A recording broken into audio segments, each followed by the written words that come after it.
Fillon, bonjour. Bonjour. On est aujourd'hui aux Assises de l'automobile et on parle de la voiture de demain. Quelle sera cette voiture de demain selon vous? Écoutez, c'est un petit peu l'objet de ces assises de l'automobile.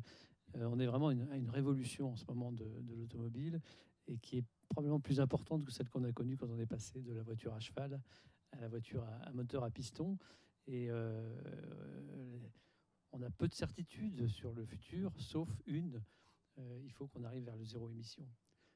Parce qu'on doit laisser à nos enfants une planète vivable.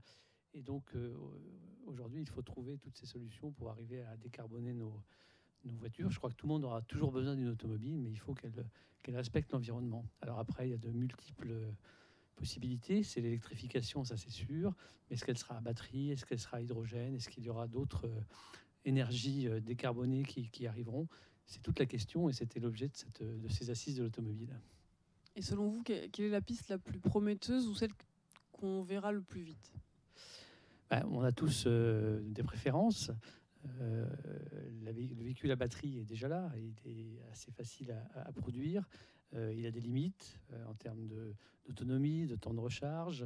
Il y a une autre technologie dans laquelle l'ACO croit beaucoup, qui est l'hydrogène, qui permet de ne pas avoir justement ces problèmes d'autonomie et de temps de recharge. Par contre, il faut produire de l'hydrogène qui soit vert, ce qui est un souci technique à régler. Mais voilà, je crois qu'après cette journée, aujourd'hui, on a le sentiment qu'il n'y aura pas une seule technologie, il y en aura plusieurs.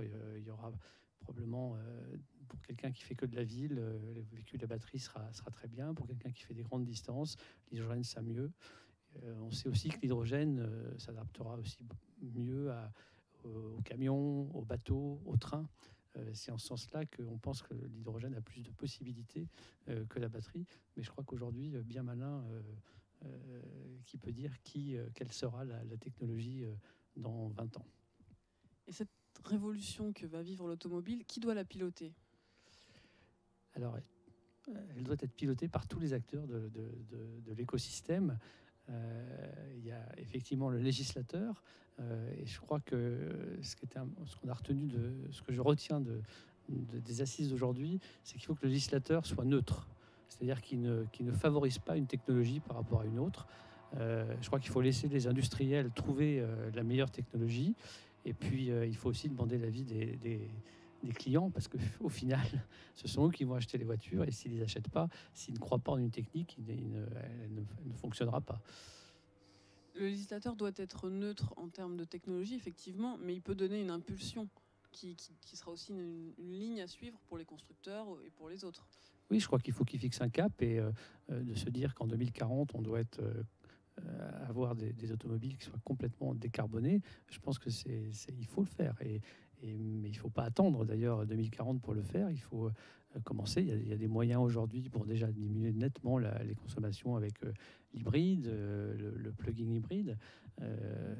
Et donc il faut avancer vite. Donc le législateur doit fixer les règles, le cap. Il doit aussi convaincre le consommateur que c'est nécessaire, parce que ça ne va pas être simple, il y aura un coût. Il y aura des coûts qui seront forcément supportés par le consommateur. Donc il faut communiquer, il faut faire beaucoup de pédagogie, ça c'est le rôle du législateur. Et puis il faut que les industriels recherchent, innovent, investissent dans les différentes technologies le plus vite possible. Merci beaucoup.